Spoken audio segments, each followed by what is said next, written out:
It's me and Parker Ainsworth again, at least for a little bit, telling you, keep the rivalries. Keep them. This is Locked On Baylor. You are Locked On Baylor, your daily podcast on the Baylor Bears, part of the Locked On Podcast Network, your team every day. And we are joined by Cameron Stewart here to talk some about the new Big 12 calendar schedule matrix. Cameron, the Big 12 came out with the list of opponents who you play at home and who you play away for the next few years. You and the Baylor Bears saw that schedule as one of only 4 true rivalries in the whole conference, apparently. Yeah. What'd you think when it came out? First thought is I just don't love it. I do love that we're keeping Baylor TCU. Like, to not play TCU in a season would feel so wild. I mean, it would feel like not playing Texas or Texas Tech in a season. Oh, wait. That is going to happen. That is going to happen.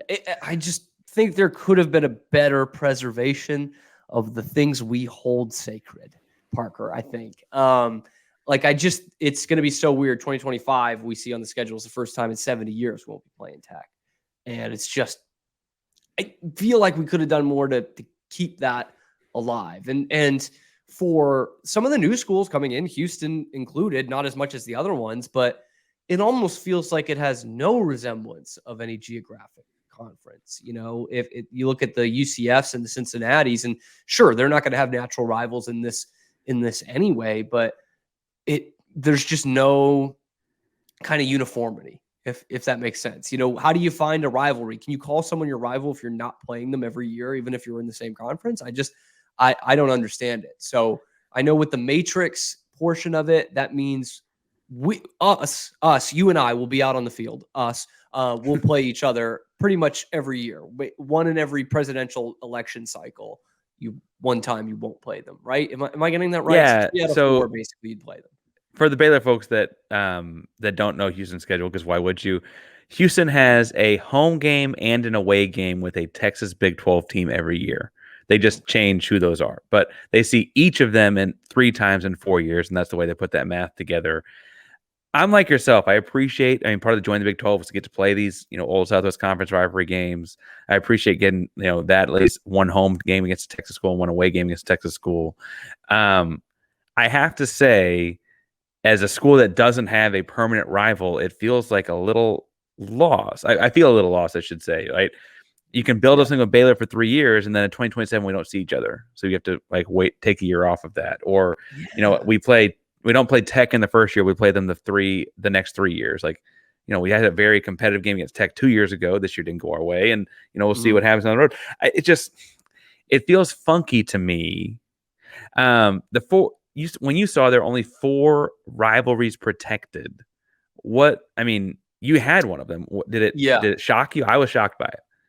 I remember we actually did this on the show, Drake Toll and I, on our radio show. We did it, and I just rattled off 4 in my head. I was like, these are the ones you got to keep. And then he goes, yeah, that's the only 4. And I was like, I don't know the math on this, but that just stinks. And I know the Kansas State, Iowa State people are not happy at all. Livid. Not happy at all that Farmageddon's ending. And I do think Baylor TCU is a little better. That's just me, and I'm biased. But that's a fun, anything where you can throw some hate in a college football rivalry at this point. And I know that sounds silly because that's where most of hate comes from, but with conference realignment, there's just not as much anymore. And anytime you could keep that organic hate in your conference, you got to do that. And completely. I think it is important as much as you can, because again, I know it's tough geographically, but to get those new teams a game. And obviously BYU and Utah have them, and Arizona State has them. But I just feel like it's more important to have, even if it's forced, Cincinnati, West Virginia. Okay, they're the closest, right? Or I don't know, UCF and Houston. I don't know. It's fun that we get to keep Baylor TCU. But that said, even a school like Houston, being new to this conference, to not have the organic in-state rivalries as a given on the schedule, to me is dropping the ball. Completely. And I understand that it's a national conference. And frankly, that's part of the appeal of the conference. It goes coast to coast, all the time zones. It felt unique, though, in that being spread out across the whole country, that you could still have, because the way it was constructed, these rivalries. You could, because you got both Arizona schools, you could still play each other. Because you got BYU and Utah, and what was kind of two different moves, right? You could still have the Holy War happening, right? Mhm. You could kind of keep these different things going, and I felt like that was a perk to this whole thing. Sure. And yeah, you might have to force one between Cincinnati and West Virginia. You know, I guess Bob Huggins is no longer involved, but you have the Bob Huggins, right? Something like that, right? Yeah. The Bob Huggins Bowl would be a funny trophy, actually. That would be great, man. I just I don't wonder who know. we'd root for, honestly.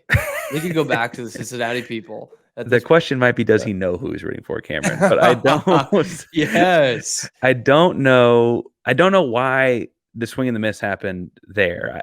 Even if Houston's rival had been UCF and some NASA-themed Space City thing, like. Love that. By the way, who would be the ideal rival for Houston to keep in every year? So I kind of wanted Tech and expected Central Florida. Tech being the other large public institution in the state of Texas. You're kind of at two ends of the state. You have big city versus country folks. Like, I think there's a lot of things there. Admittedly, I've got family involved with both schools. Like, the part of this felt very selfish, right? Sure. And then I thought Central Florida, they might lump in as, hey, you're both new, right? Like, they figure that out, right? Yeah. But to not get either one seems odd. I appreciate having a road game in Texas every year, but I just feel like this is a swing and a miss. It just could have been better, I guess, is the deal. Yeah. And again, I don't know the math of it all, and that will probably disprove my point, but it just does feel weird. It's from our standpoint, having Tech and Houston in the state, obviously, and in the conference, that to me is just a layup to have them on the schedule too. And we talked about it on the crossover episode that we did that you might not have even listened to yet, but that this used to be Baylor and Houston was never the biggest or the best rivalry, but there was some hatred, there was some vitriol there. I obviously don't know about it. It's before my time. It's before your time too. Don't worry, Parker. It's before your time too. But like coming into this week, I was like, really? So people were commenting on the YouTube and stuff, and I'm like, they have hate for Houston. Like I don't think anything of them because we just weren't in the same conference. You know what I mean? And so it wasn't that familiarity. And the time we did get to face you in basketball was pretty all right for us. So like I didn't feel that, but I guess talking to people this week, it used to be a big thing, and that's why the Southwest Conference was so great, right? I mean, it was super regional. Texas. It was great. It was great football. It was regional. It was all the things. It's kind of like, do you follow soccer at all, Parker? Very little. I watched a couple of the big ones because they're in the morning and nothing else on in the morning. Yeah, sure. So in London, there's all these teams, big, small, whatever, right? And like the cities up north are more passionate cities because London is just this cesspool. It is just all banter all the time, coming at your neck, regionalization. That's what the Southwest Conference was. You're all together in the state. Like, that's what it should be, man. That's what it should be. Just everyone at each other's necks. Alums in the office saying, no, my school is better than you. It's exactly what Skip Bayless describes in that SMU documentary of just everyone trying to one-up each other as boosters. That's what we need here. And instead, we're getting, Houston could have a year where they're just playing at Tech in terms of the state of Texas, and then your other games are West Virginia with no Dana, so you don't even have that angle. Iowa State, even Oklahoma State. It's like I just need a little bit more of the regional identity, because I think you made a good point that it is a national conference, but it can have that regional flavor, at least for schools like ours. I think so too, and I don't mean to blame the Pokes because the people I know associated with Oklahoma State are people I kind of like. I will say though, it feels like it almost felt, since they don't have one, messed this thing up. Yep. I'm about to say they messed it up, right? They don't have one because Oklahoma's gone, and you don't want to force an old team to have a rival. I don't know what the deal there was because it feels like they were the weird fork and not meshing things together. That's it. I think that's what it is. And without going pods, which is what I thought for a while they were just going to do pods. I know Yormark had pushed back on it, but I was like, I just don't see a world where they're not doing pods. That would have been perfect. 5-team pod, 4 teams in Texas and 1 in Oklahoma State if you have to, or not, and just do the 4 in Texas was what I was originally thinking. I was leaning into the idea of 5 constants and 5 that alternate. Yes. And your constants would be the ones that are closer geographic. So Central Florida gets East Coast. They have the Cincinnati and West Virginia thing, or Houston's in the state of Texas, but it's not the way it went. I will say I didn't see a whole lot of positivity for this across anything. Did you see anyone that was a fan of this? No. I mean, some people that were saying necessary evil, kind of thing, but nobody that was excited about, we're getting a diverse conference and that we're playing it. Like, no, we want that uniformity. You also got to remember, I mean, us old Big 12 people, we've been playing just everyone in the conference for 10 years. It's 9 other teams and you play the 9 games. And that was, I think, a really great thing for the conference, especially when they brought back the championship game, to just, hey, you play everybody. Top 2 teams get in. And that was cut and dry. No other conference really had that. It just was so simple. And now I know they wanted to avoid both divisions and pods for the reason why we didn't like conference championship games before.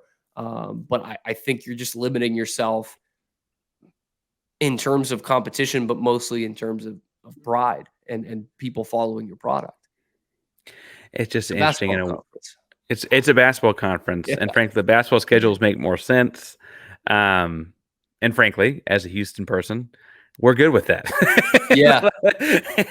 We're okay. I would say the word for us is we're ready for that.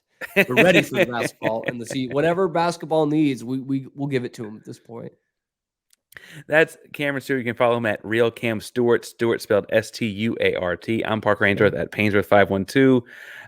All kinds of fun things happening in the Big 12. Some things are just fun to argue about or to be sad about together, maybe. But thanks again for chatting today, Cam. Obviously, we'll get together when that basketball rivalry does happen, or invigorate itself and remind ourselves, not hopefully of that Final Four game. We'll talk more about LJ Cryer, I hope. Yeah, probably a little bit. Yeah. Take care, man. Thank you, Parker. Today's episode of Locked On is brought to you by Game Time. And let me tell you, I know you guys have felt it. I felt it too. When you're going to buy some tickets, that sporting event, when your team's in town or it's a game you can't miss, and they just jerk you around. Game Time doesn't do that. It's the easiest, fastest, quickest way, best way to find the greatest last-minute deals. Game Time is the way to do it. I've got the Bruins coming into town on Monday in Dallas. I'm going to be there. Drake Toll's going to be there. We're going to be there together because we love hockey, and the best way to find it has been Game Time because they don't jerk you around, and you can see the views from your seats when you're actually online, and they don't have all the hidden fees. What you see is what you get, okay? It is the planes, trains, automobiles, John Candy of ticket sites. And I'm telling you, I've used Game Time before. It is the best. Like I'm genuine about that. Like I've gone to tickets. I've gotten tickets for my team being in Texas for years now, and Game Time is the best way to do it. You browse through the Game Time app, and you can see the last minute tickets, the flash deals, the zone deals. It is the easiest way to find it and see your views from the seats. So what you got to do now is download the Game Time app, create an account, use code LOCKEDONCollege for $20 off your first purchase. Come see me in Dallas on Monday with the Bruins. I'll be inebriated. But what you do, create the download the Game Time app, create an account, use the code LOCKEDONCollege, get $20 off. Terms do apply. Again, create that account, do the code, and download Game Time today. Last minute tickets, lowest prices, guaranteed. Thank you so much to Parker for putting up with me again and doing that. A bonus for Locked On Coogs, but also a great way for me to start my discussion about the protected rivalries in this new Big 12. This was dropped back on Wednesday, and it's the first time I've really had some doubt in Brett Yormark's tenure over this conference. Is the conference in a good place? Absolutely. But it just feels as watered down as it can be in terms of the geographical rivalries. And it just feels weird that in 2025, it'll be the first time in 70 years that Baylor does not play Texas Tech. They were in like the border conference the last time we didn't play them. It's just, it's bizarre. And it feels a little out of touch in a way, because if you don't, like, people nationally will be like, Baylor and Texas Tech, who cares? Houston and Texas Tech, Houston and TCU. Who cares? And that's fine. As Lyle Lovett once said, that's right. You're not from Texas. This is what it is. I mentioned it in the first segment. It's the cesspool. It's what London is to the Premier League and soccer in general over there, all leagues. That's what Texas is to, specifically in this case, college football. It matters because you're in the office with these people every day as alums. And when you're growing up, you have the different hoodies on because that's where your parents went to school. And when you're in school, you hate those guys. It's the people you went to high school with. It could be your future wife or husband on the other side rooting against you. It's just so interconnected. That's what this means. That's why, the people in Washington State might not really care about Baylor and Texas Tech, but that's why we need this. Heck, the people in Arizona in our conference don't care much about it, but we need this. Baylor needs it. Tech needs it. TCU needs it. Houston needs it. Especially when you have just said goodbye. And of course, it's the other team's fault, but A&M and UT are out the door. The two flagship programs of this state. We're like, okay, fine. Let's let the teams that actually win battle it out in Texas. And we're just not going to have that outside of the protected Baylor TCU rivalry, which I'll talk about in a few minutes. But the Butt Bowl has to stay. Houston and Tech has to stay. And I get that you're still going to see them a lot, but there's going to be a year where you just don't have that team on the schedule. And Parker talked about it with Houston. I mean, there's going to be a year where your only Texas game is on the road in Lubbock. And I know you got to protect that rivalry, but when that's the only one, that's a drive. One of the great privileges we've had in the Big 12, and I'll speak specifically to Baylor, but I know TCU and UT can talk about this too, is being able to go to a lot of road games.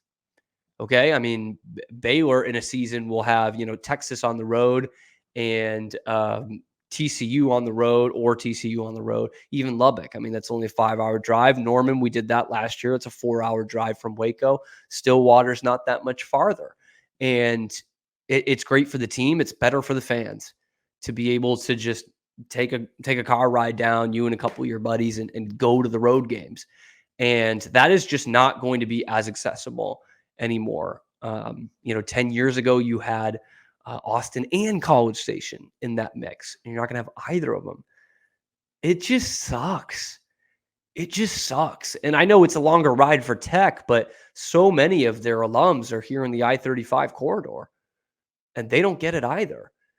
The Tech fan in Waco, for example, is like, man, and I know plenty, by the way, like, when are they going to come back in my area? It's like every other year they'll either be in Waco or Fort Worth instead of every year I have something close to home. They're either in Austin or Waco or Fort Worth. They don't have that anymore. And it just, again, it feels like the watering down of college football in general. And I get it. We are not the only conference going through this, but I think the other conferences have handled it better, to be quite honest with you. And I know we don't like divisions. I know Brett Yormark, for some reason, doesn't like pods, but that's what would have worked better to keep these rivalries intact. And it's just unfortunate. I mean, this is why you love college football. Are those rivalries? Are those road trips? Are having your neighbors root for the other team and you guys go to the game together? It just stinks that we're not going to have that. And for really, I mean, Texas is as de-regionalized in, if that's a word, in the world of college football as it's ever been with this new schedule. I mean, it wasn't that long ago that we had the Southwest Conference, and it was just all Texas plus Arkansas. And now, I mean, Baylor's not going to play Rice. Rice isn't going to play Tech. SMU isn't going to play Tech. And within the conference, you don't even have all those teams in the same conference. You don't have UT in that conference. You don't have A&M in that conference. And now there's going to be a year where you're not playing Tech, or you're not playing Houston, or you're not playing TCU. Miss me with that, dude. I mean, you have to keep this together. What was wrong with, a 4 pods of 4 or whatever it was going to work out to be? Because I think we get to 16 now, right? That's just really disheartening. for me, and I know for a lot of the fans within Texas, and we all saw that the tweet yesterday from our respective teams or from the conference, and it was just kind of like, oh, well, that sucks, and it's a missed opportunity for me. It's the number one football state in the nation, and to be fair, it has gone the way of the other great football states. You either don't have the competition at the college level, like a great football state like Ohio or Pennsylvania, where they don't really have it at that level. I mean, Pennsylvania's got Pitt and Penn State, but they've never really been in the same conference. Or you have the other ones like California and Florida that are also getting split up, with the ACC and the Big Ten in California, or now in Florida. Miami and Florida State are trying to leave the ACC. For years, Miami was in the Big East while Florida State was in the ACC, and UCF's in the Big 12, and Florida's in the SEC. So it has gone. We've been privileged to keep it together this long, but this is Texas. This is the number one football state. Make no mistake about it. We've got to keep those teams together. I know Baylor-Houston is not the biggest rivalry in college football. Trust me. But it does mean a lot for the alums, for the players, for the fans, for the families. It means a lot. And maybe it will mean, less grudges at Thanksgiving dinner, but overall, that's the kind of crap we love. We love that. We love being able to stick it to our high school friends, to, our husband and wives alma mater, to the people in the office. And the players love sticking it to each other, the kids they played in high school with. And it's just unfortunate that it's going to be severely watered down, because I think there was an opportunity to kind of keep it intact. But anyway, coming up, we're going to talk about the best rivalry. Yeah, the best rivalry in the Big 12. But first,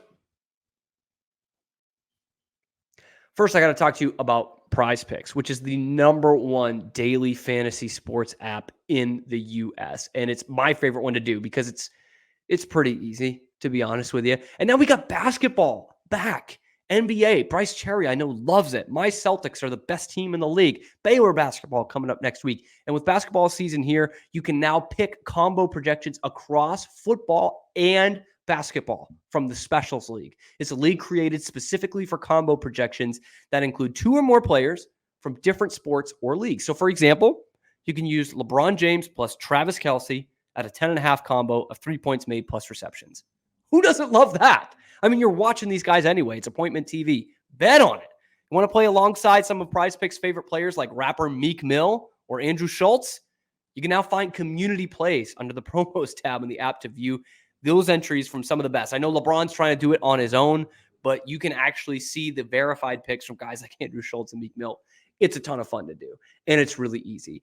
And the best part about it is it offers the reboot policy. Your entries are staying in play even if one of your players gets injured. So for those games, if you have a player who exits the game in the first half, doesn't return in the second, if Travis Kelce gets hurt and he needs to be up in the box with Taylor Swift, or LeBron just kind of has something better to do, Prize Picks is the only daily fantasy sports platform with an injury insurance policy. I'm telling you, that's what makes them the best. So go to prizepicks.com/lockedoncollege, then use the code lockedoncollege for a first deposit match up to $100. That's prizepicks.com/lockedoncollege, and then use the code lockedoncollege for a first deposit match up to $100. Prize Picks, daily fantasy sports made easy.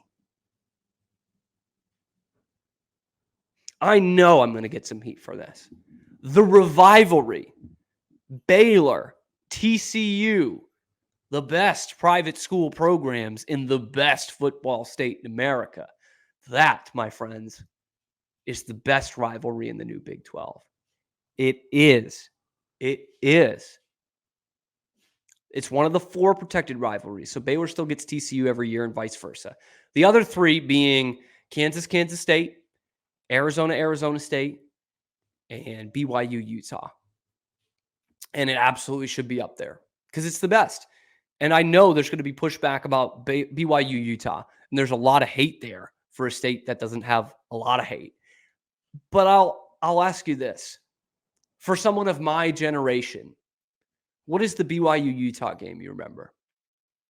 Not a fan of those 2 teams. I think I'm pretty plugged into college football. I can't remember one. What is it? Just riddle me that. On the flip side, I mean, I don't even need to get into Arizona State, Kansas State. You do that because it's great for the alums. It's in state, whatever. But those don't even hold a candle to either of these two. And Baylor TCU is number one because using that same example, if you ask any casual fan of my generation, Baylor TCU, what do you think about? Oh, they played that game 10 years ago, the wild scoring game. Oh, yeah, 61-58. That was it, 61-58. And Baylor had that great offense. They had the chrome helmets. They came back. It was nuts. Yes, that's what you remember. And even a more tuned in college football fan who doesn't root for either of those two teams, Baylor TCU. Oh, yeah. Remember they rushed on the walk-off field goal last year? TCU was about to get upset. They weren't going to make the playoff. Broke their hearts in McLean. They might not know its name, McLean. But, yeah, they'll remember that too.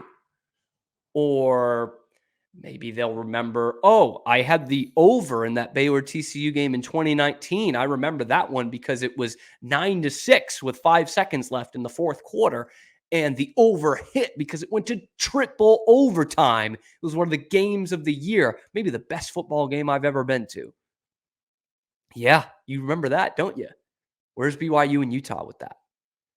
What is the great game that my generation remembers? Or how about the generation before that? Or when was the last time they played in the same damn conference? It's tough. I know they play each other every year, but it's tough to have meaningful games when they don't play in the same conference. And ever since TCU came back into Baylor's conference, it has been nonstop, full throttle, mostly in TCU's way, but they've been all classics. The year before 61-58, it was 41-38 that people don't really remember. A classic up in Fort Worth, game-sealing interception at the end of regulation. I think it was Terrell Burt. Fantastic rivalry. They had coaches that hated each other. And if you're talking about the best group of five, I'll call them that, but I'm more like Cinderella programs who've turned on their history and become good programs the last 15 years. You think of Boise State, of course. You think of Utah a little bit, sure. But the other two that you're thinking of right in those top three or four are Baylor and TCU. Teams that were irrelevant for decades and decades and decades. And they turn their fortune around. They're flashy. They've got players that they put in the pros. They're having top 5 seasons. They're winning BCS bowls. Obviously, TCU wins the Rose Bowl. Baylor wins back-to-back Big 12 championships. They're top 5 team in the nation, snubbed in the playoff in 2014. When was the last time? TCU, or excuse me, not TCU, BYU and Utah were battling for a major bowl game or the playoff? Because none of those teams, none of those other protected rivalries can say, oh, one year we had the top 2 teams out of the playoff and it was just us vying it out for that last spot in the playoff. Baylor and TCU has that. They have the fantastic last decade. They have coaches that hate each other. Well, we're not there anymore, but coaches that hated each other. Legitimate BCS and national championship aspirations within the last decade. And then you go back, I mean, they were in the same city. They had coaches die on the sidelines. They had these great runs against each other. They've had national championship teams. They've had Heisman Trophy winners. These other rivalries don't have that. They don't have that. Kansas State? Are you kidding? Forget my generation. Name one memorable game in the history of that rivalry. Same with Arizona State. I mean, not only are those programs just dead at the moment, completely dead, but what have they done for me even in the last 20, 25 years? When has that rivalry actually mattered? In a state that just doesn't care that much about college football. Kansas State. How much do they care about college football? Kansas State does. That's a basketball rivalry. So don't come at me with those about being better or Farmageddon, which I will say for the Farmageddon people, there is some hatred there. Iowa State, Kansas State. I'm a little bummed not to see that one keep going, but it is not the rivalry. It's not Baylor TCU. There's so much symmetry. There's so much overlap. There is so much hatred. There was coveting thy neighbor's success. There was little brother, big brother syndrome. There was politics. There was scandal. It's all there.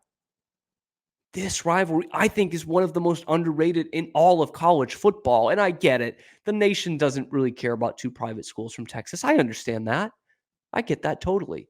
We care about it in Texas. It's the most played college football game between two teams from the state of Texas. Longest consecutive. Baylor and TCU. Not UT and A&M. Not UT and Tech. Not A&M and Tech. Nobody. Baylor and TCU. So yeah, we care about it down here. And then again, does the nation care about BYU, Utah? They care about Kansas, Kansas State. They care about Arizona, Arizona State. Pfft, come on. Miss me with that. Keep the rivalry. I know it's protected now. Protect it till the end of time. And while I'm here, play it and play it on the last weekend of the regular season. That is my parting message. Play it in week 12, week 13, whatever it is. Rivalry week, Thanksgiving weekend. This is a rivalry. Act like it. Act like it. That's on the conference, and that's on these two schools. Schedule each other in the 12th game of the season. Act like it's the rivalry that it is. TCU, I'm on your side right now, and never again. But I'm damn happy to have you guys every year. Best rivalry in the Big 12. That's going to do it for me. We'll be back on postgame tomorrow with Baylor Houston, an old Southwest Conference rivalry coming back. Thank you for making Locked On Baylor your first listen today and every day, and we will see you tomorrow. This has been, always will be, Locked On Baylor.